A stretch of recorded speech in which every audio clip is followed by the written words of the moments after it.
Следващата тема, която ще разгледаме е социалната и обществена активност и ангажираност. Хората сме хора, защото живеем в социум, в общество. Когато пътувам в чужбина, особено в някои курорти, аз откривам, че има страшно много семейства с деца на колички. Тук не ги виждам. Не вярвам, че нямаме. Аз специално познавам доста деца, които някои трудно се придвижват сами, някои на колички може би, но ние не ги виждаме. За възрастните да не говоря.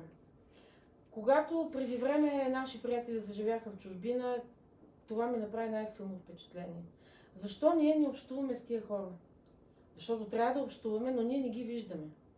Те ми казаха, в тази страна, в която живеем, част от културата е, когато видиш човек в инвалидна количка, независимо от това, че не го познаваш, да се спреш и да го питаш: как е днес? Какво правиш? Добре ли си? Гледа ли мача с нощи? Защото ти имаш крака, ти можеш да отидеш навсякъде, ти можеш да се срещнеш с всеки, да видиш всичко и да посетиш всякакви места. Но той няма никакъв шанс. Ако ти не се спреш да му обърнеш внимание, може би си единственият човек, който днес той е срещнал и затова трябва да му обръщаш внимание. Общувайки с него, а защо не и да го заведеш някъде? Когато навлязахме в тая тема, аз си зададах въпроса: ние виждали ли сме количка в нашия театър? На многото спектакли, на които съм ходила, аз не съм забелязвала, може да е мой пропуск или случайност, аз не съм виждала човек, който трудно достига и сяда на стола си. Аз не съм видяла количка на концерт, на детско представление. Да, и тук всъщност проблема надали е защото, примерно, общината прави нещо лошо Не, с това. това е част от нашата култура, която Точно трябва така, да променим. Да. Някакси тези хора са скрити. В нашата култура на тези деца се гледа като на някакъв страничен такъв резултат от основната дейност да се произвеждат здрави, нормални деца, а родителите им най-често като че ли се налага да повече да се срамуват, да се молят. Трябва да научим нашите деца да общуват с тези деца. Аз съм убедена, че повечето деца, когато видят такова дете на детската площадка, ще му помогнат, ще си играят с него. Така ще помогнем и на децата, които имат специални потребности, но ще помогнем и на здравите деца. Абсолютно. Защото тези сцени на насилие, които виждаме, тези ексцеси, които са невъзможни между деца, не биха били възможни сред деца, които са помагали на друг, които са научили, че е важно да подадеш ръка на някой, който трудно се придвижва, трудно се качва на количката, и удоволствието от това да създадеш радост на другия човек. В тази връзка общите ни съпреживявания са свързани с културни мероприятия. Говорим за разни скромни неща, които могат да се случват, както направиха фестивала на шарената сол, конкурси за най-красиво куче и разни други такива неща. Ние не се виждаме, ние не общуваме, ние не се познаваме. Специално аз съжалявам и се извинявам на моите съграждани в Баня. Някои от тях ме видяха по повод на тази предизборна кампания. Вероятно и сред тях има много интересни хора, както интересни има в града. При мероприятието, протеста пред съда за защита на Дебора от домашно насилие, аз се запознах с много хора, които ми станаха приятели. Някои от тях ще станат приятели за цял живот. Какви са поводите и начините ние да се събираме? Трябва ли да бъдат някакви такива екстремални ситуации?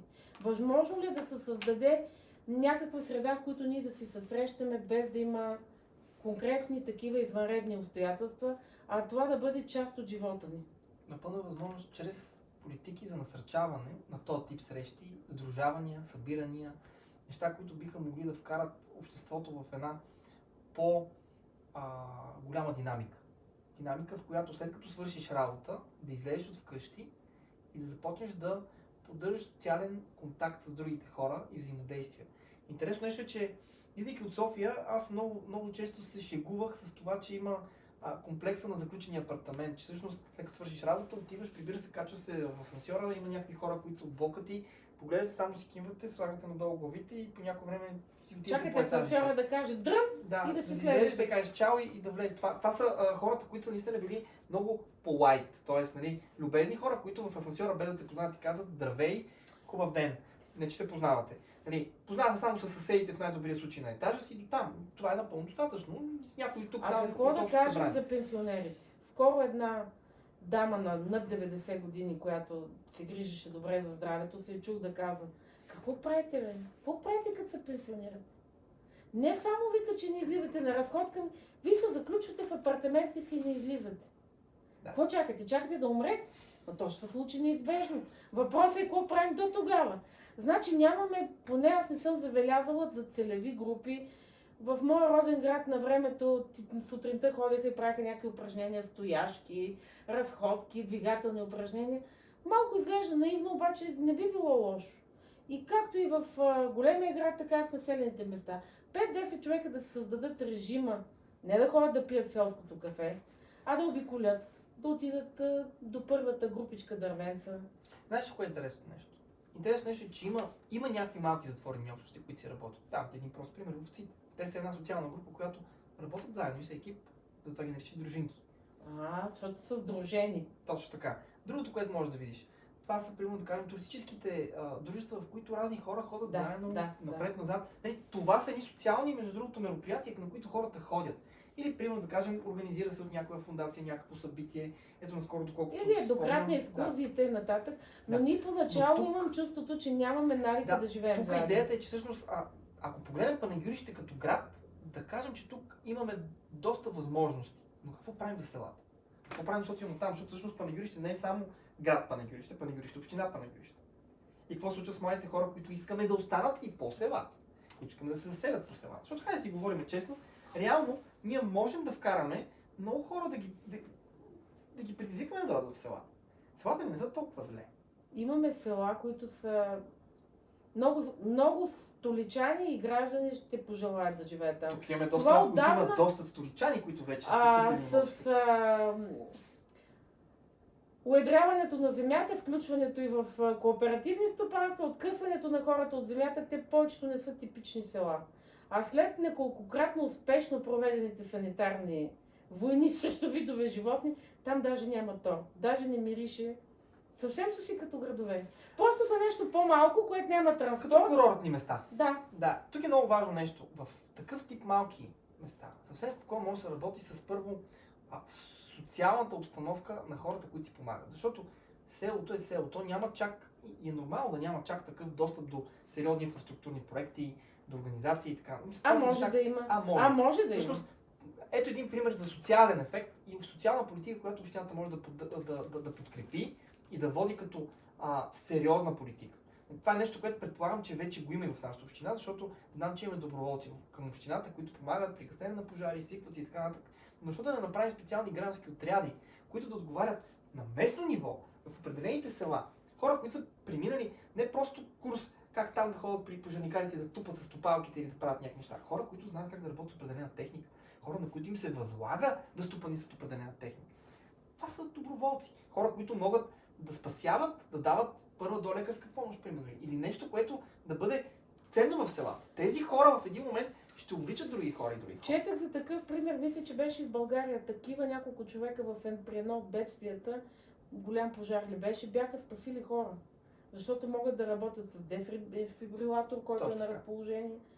Могат да обдишат, могат да направят една превръзка, която да предотврати тежък. И също това са инициативи, които могат да бъдат извън общински инициативи. Общината може само да ги подкрепи чрез организационни някакви специфични неща, било то финансово, но гражданите могат да направят много неща. Аз самия в момента участвам в такъв личен проект. Трябва да бъде промотирано най-напред, за да бъде интересно и бъде привлекателно.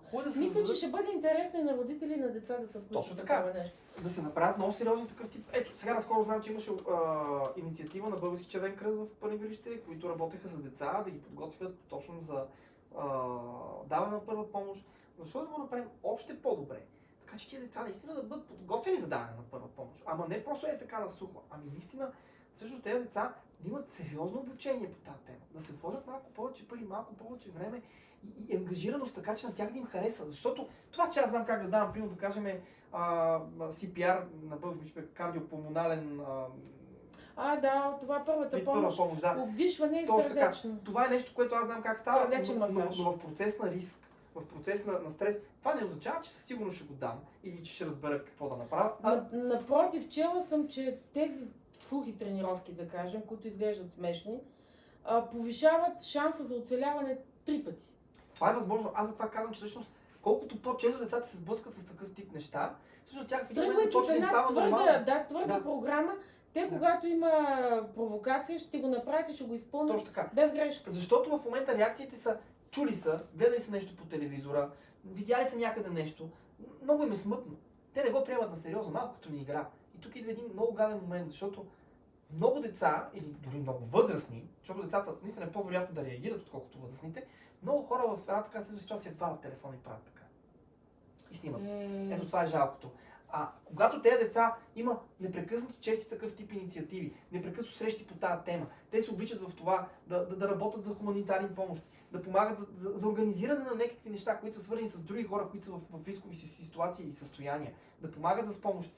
Това създава меко сърце на тези хора. Меко сърце, което в нужда, когато наистина човека пред него е в нужда, той няма даже да му мине през главата, че не трябва да му помогне. Той ще се хвърли да му помогне.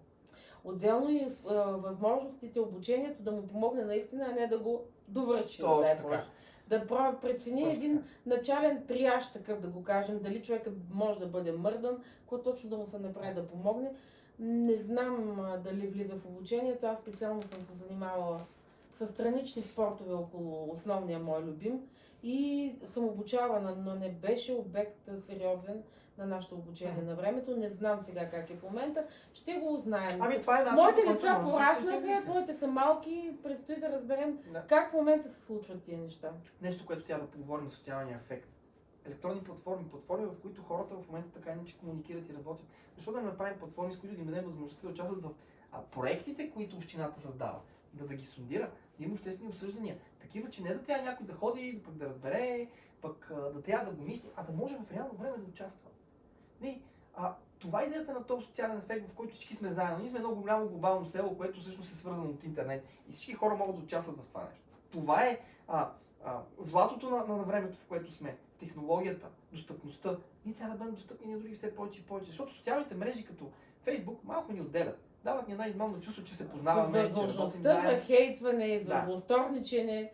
Малко ми е трудно да съглася с теб, но ти си позитивен млад човек, ще приема. Въпросът е как гледаме на тези системи, как ги използваме, дали искаме да ги използваме с добро или лошо, защото представи си един пистолет. Пистолета може да бъде използван от полицая да пази добрите хора, а от апаша да ги нападне. Така че всъщност не е лоша технологията. Това е материалното изявление на определено нещо. Избора на това, който го ползва. Точно така.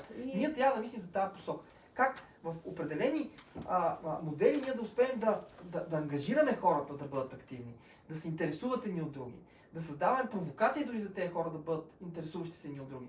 И това пак не може Общинския съвет да го направи, но може с определени инициативи, политики, подкрепи на граждански инициативи, на граждански асоциации, това да започне да се подкрепя. Искаш ли да ти кажа това на какво прилича? Това прилича на първоначалните ни идеи за създаването на Фейсбук групата за обществото. Така е. И понеже бяхме опреквани, искам да ви кажа, че ако стане така, че не бъдем одобрени, ние ще продължим да работим по тия инициативи. Но е по-добре да бъдем с шпайкове на пистата, отколкото в публиката. От вас зависи. Какви възможности ще ни дадете? Стига.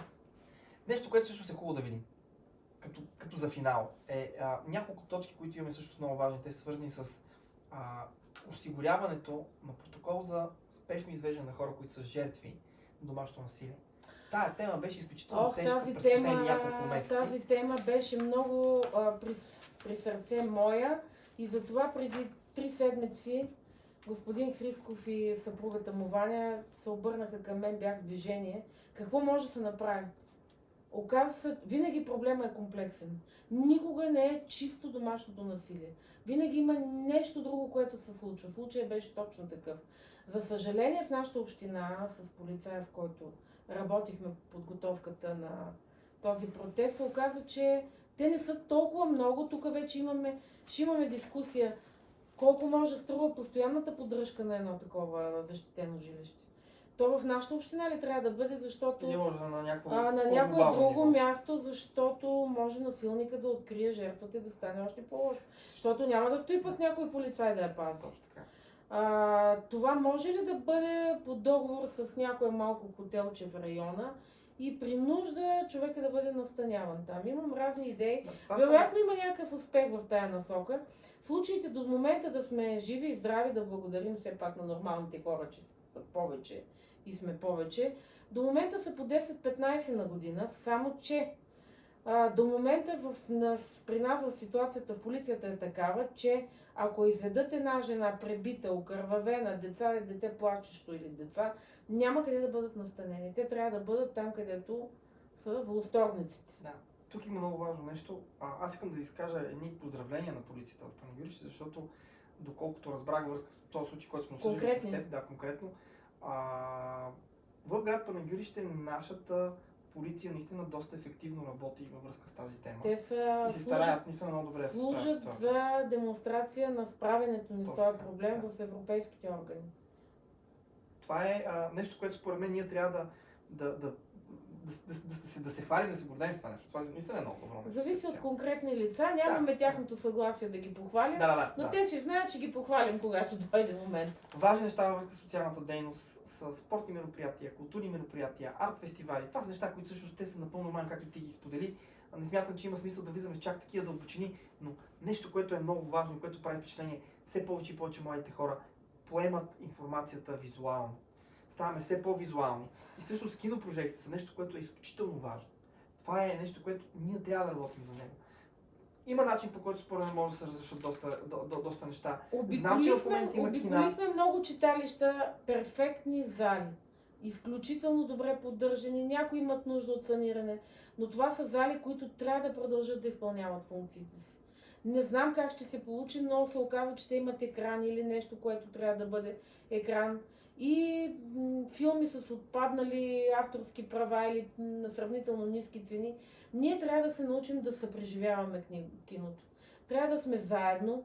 Може да бъде документален филм, може да бъде научно-популярен, може да бъде игрален, но трябва да се съберем, да го изгледаме. Аз мисля, че цели поколения след нас не знаят какво е да отидеш на кино. Киното не е от живелица. А тези деца не могат да стигнат до моловете в големите градове и да дадат по 50 лева за премиерен филм. Тук е много интересно нещо, което може да се мисли в тази насока и посока като цяло е, че ние можем да мислим за създаване, директно създаване на нови инициативи, на нови, защо не киноконкурси. Както в Панагюрище се създаде това събитие за зарите, Световното позаря. Това е един пример за вкара на страшно много хора. Аз имам страшно много приятели от София, които идват специално за зарите. И се чувствам изключително добре. Не само от София, приятели от Варна, приятели от Бургас, приятели от Пловдив. Стичат се, за да дойдат на тези зари. Такъв тип събития ние ги създаваме. Това са наши създания. Това са неща, които всъщност събират външни хора, които създават нова икономика, които създават нови идеи, захранват нашия бизнес тук локално, които създават желание на хора да видят, че тук се развиват нещата. И когато тук, освен че имаш едни зари, имаш някакви фолклорни фестивали, имаш допълнително някакви нови арт фестивали, неща, които са нови за като цяло за България или защо не на световно ниво. Ти говориш от външната, от маркетинговата страна. Просто ще им е хубаво на хората, Павка. На тях ще им е това създава точно този социален ефект. Това ще им бъде хубаво, аз това искам. Това е идеята на този социален модел. Това са една малка кратка идея на картината за това как искаме да направим нещата, че хората да бъдат по-социални и да бъдат заедно. Не да бъдат поставени в ситуация, в която да имат едни хубави пътища, едни хубави фасади, но да бъдат празни и бездушни. Това е.